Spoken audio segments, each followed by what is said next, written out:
Hello students, this is doctor Ruchika Khandelwal. Last 2 video में हमने meaning and features of partnership और partnership date discuss करी। आज हम हमारे अकाउंटिंग ट्रीटमेंट ऑफ पार्टनरशिप पर आते हैं कि पार्टनरशिप में अपने बुक ऑफ अकाउंट कैसे रखे जाते हैं।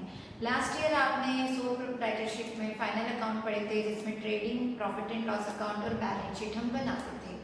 इस बार भी हमें वही करना है, लेकिन trading and profit and loss account बनाने के बाद हमें एक और अकाउंट प्रिपेयर करना है, जिसका नाम है profit and loss appropriations account. तो हम यहीं से अपनी स्टेप शुरू कर रहे हैं। पार्टनरशिप के अंदर प्रॉफिट एंड लॉस अकाउंट वैसे ही बनता है जैसा सोल प्रोप्राइटर में बना, तो वो लास्ट ईयर अब सीख चुके हैं।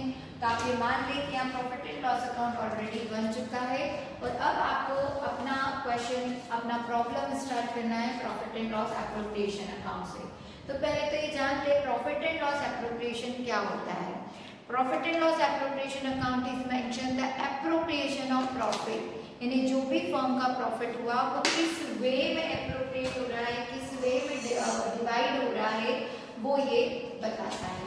तो जो भी प्रॉफिट एंड लॉस अकाउंट का आपका नेट प्रॉफिट आया वो आप बाय साइड में ट्रांसफर करेंगे। ऑब्वियसली इसके पहले जब प्रॉफिट एंड लॉस अकाउंट बना होगा तो हमारा प्रॉफिट टू साइड में बचता है, टू नेट प्रॉफिट, तो वो ट्रांसफर होकर बाय में आ जाएगा। डेबिट में प्रॉफिट आता है, क्रेडिट में आ जाएगा। तो ये हमारा नेट प्रॉफिट है। अगर खुदा ना खास्ता हमारे प्रॉफिट एंड लॉस में नेट प्रॉफिट की जगह नेट लॉस है तो वो क्रेडिट साइड में बचा होगा, वो उठाकर हम डेबिट में कर देंगे। तो सबसे पहले हम प्रॉफिट एंड लॉस अकाउंट से नेट प्रॉफिट या नेट लॉस को हमारे P&L एप्रोप्रिएशन अकाउंट में ट्रांसफर करेंगे, कि ये हम कर चुके हैं। अब इसके बाद ये जो प्रॉफिट हमारा है ये किस तरह एप्रोप्रिएट हो रहा है, जो हमारा प्रॉफिट आया है वो किस तरह डिवाइड हो रहा है, किस तरह डिस्ट्रीब्यूट हो रहा है, ये हमें बताएंगे। तो हमारे जितने भी पार्टनर होंगे, फॉर एग्जांपल मैंने लिया ए और बी, दो पार्टनर हैं, कोई भी हो सकते हैं, तीन भी हो सकते हैं। तो जो भी इंटरेस्ट ऑन कैपिटल हमने चार्ज किया होगा, जो हमारी पार्टनरशिप डेट में मेंशन होगा, उसके अकॉर्डिंग हम ओपनिंग कैपिटल पर इंटरेस्ट निकालेंगे और यहाँ पर लिखेंगे। तो ये हम इंटरेस्ट ऑन कैपिटल में बांट देंगे। फिर यदि किसी पार्टनर को कोई सैलरी हम दे रहे होंगे तो उस सैलरी को भी हम मेंशन करेंगे, ठीक है। यदि उसे कमीशन फॉर्म में दे रहे होंगे तो कमीशन। यदि प्रॉफिट का कुछ हिस्सा हम एज ए रिजर्व फॉर्म में रख रहे होंगे, मान लो 10%, 20% प्रॉफिट का हम रिजर्व की तरह रखना चाहते हैं, तो उसे रिजर्व में शिफ्ट करेंगे।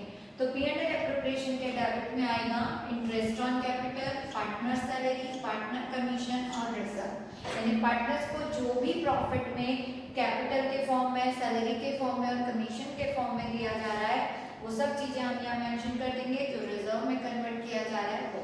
यदि किसी पार्टनर ने ड्रॉइंग किया है, पैसा विड्रॉ किया है पर्सनल यूज के लिए, तो उस पर जो इंटरेस्ट चार्ज होगा वो क्रेडिट साइड में आएगा। जैसा मैंने बताया कि इंटरेस्ट ऑन ड्रॉइंग फर्म की इनकम होती है, तो हम उसे इस तरफ लिखेंगे। अब हमारा जो प्रॉफिट आया और जो इंटरेस्ट ऑन ड्रॉइंग का अमाउंट आया, इसकी टोटल लगाएंगे। उस टोटल में से हम interest on capital, partner salary, commission, reserve ये सब माइनस करेंगे। देन जो हमारा बैलेंस बचेगा, जो रिमेनिंग प्रॉफिट हमारा बचेगा, उसको हम प्रॉफिट एंड लॉस रेशियो में पार्टनर्स में बांट देंगे और वो पार्टनर्स कैपिटल अकाउंट में चला जाएगा, जो हम इसके बाद प्रिपेयर करना सीखेंगे। तो ये इस तरह से आप P&L एप्रोप्रिएशन अकाउंट बनाएंगे। ये बहुत महत्वपूर्ण अकाउंट है और P&L एप्रोप्रिएशन अकाउंट बनाने को आएगा ही, आपको ये केवल यही नहीं बनाना, आगे के क्वेश्चंस, आगे के टॉपिक्स में भी इसको तैयार करना है। अब ये मैंने आपको पूरा एक स्ट्रक्चर, एक फॉर्मेट सिखा दिया, लेकिन इसके बाद हम जो पढ़ेंगे इंडिविजुअली इंटरेस्ट ऑन कैपिटल कैसे कैलकुलेट होता है, इंटरेस्ट ऑन ड्रॉइंग कैसे कैलकुलेट होता है, किस तरह से हम रिजर्व में ट्रांसफर करते हैं, ये छोटे छोटे पॉइंट्स हम एक एक करके डिस्कस करेंगे और फिर ये complete profit and loss appropriations के क्वेश्चंस हम प्रैक्टिस करेंगे। आपको यदि इस फॉर्मेटिंग में कहीं कोई दिक्कत है तो आप कमेंट्स बॉक्स में जरूर लिखें। आपने देखा है कि profit and loss appropriation account का फॉर्मेट। अब हम वन बाय वन एक एक पॉइंट को डिस्कस करेंगे। सबसे पहले आज हम बात करेंगे इंटरेस्ट ऑन कैपिटल की। जो भी पार्टनर्स फर्म में जो अमाउंट कंट्रीब्यूट करता है एज ए कैपिटल, उस पर इंटरेस्ट चार्ज किया जाता है।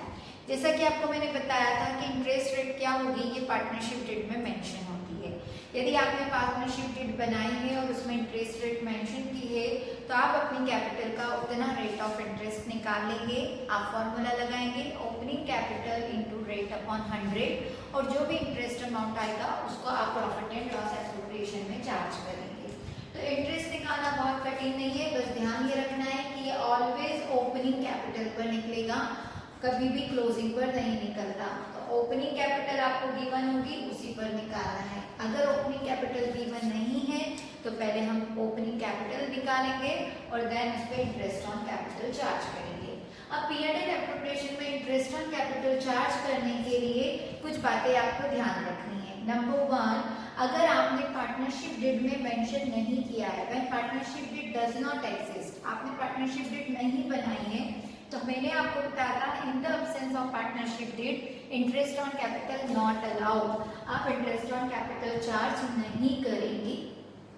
लेकिन आपने पार्टनरशिप डीड बनाई है और इंटरेस्ट ऑन कैपिटल के पॉइंट पर वो साइलेंट है, तो आप क्या ध्यान रखेंगे? आपको जो 3 बातें ध्यान रखनी है। नंबर 1, अगर आपकी सिचुएशन में लॉस होता है, प्रॉफिट नहीं होता है, अगर लॉस होता है तो आप इंटरेस्ट ऑन कैपिटल चार्ज नहीं करेंगे। नंबर 2, यदि आपको प्रॉफिट होता है और प्रॉफिट का अमाउंट इंटरेस्ट ऑन कैपिटल के अमाउंट से ज्यादा है तो आप पूरा इंटरेस्ट ऑन कैपिटल चार्ज करेंगे। लेकिन यदि प्रॉफिट का अमाउंट इंटरेस्ट ऑन कैपिटल के अमाउंट से कम है तो आपका जितना प्रॉफिट है आप उतना ही इंटरेस्ट ऑन कैपिटल चार्ज करेंगे। जैसे फॉर एग्जांपल के लिए मैं आपको बताऊं कि मान लो कि आपको 10,000 का लॉस हुआ और आप अपनी फॉर्म में ए और बी की कैपिटल पर 5% इंटरेस्ट ऑन कैपिटल चार्ज करते हैं, लेकिन लॉस होने की कंडीशन में आप यहाँ इंटरेस्ट ऑन कैपिटल नहीं लगाएंगे।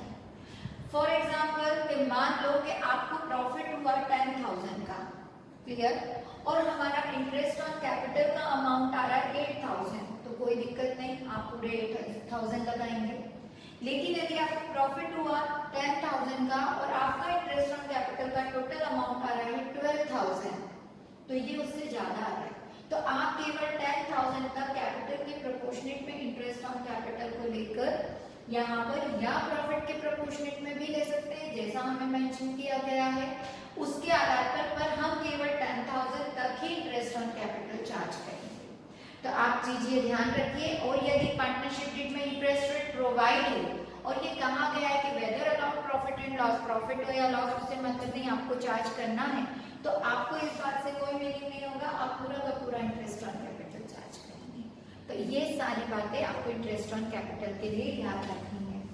देन पार्टनर्स की सैलरी जितनी मेंशन है इसके लिए आपको ध्यान रखना है, अगर हमें पर एनम दिए कि mister X is a partner and 10,000 rupees per annum, तो हम पूरे 10,000 लिखेंगे।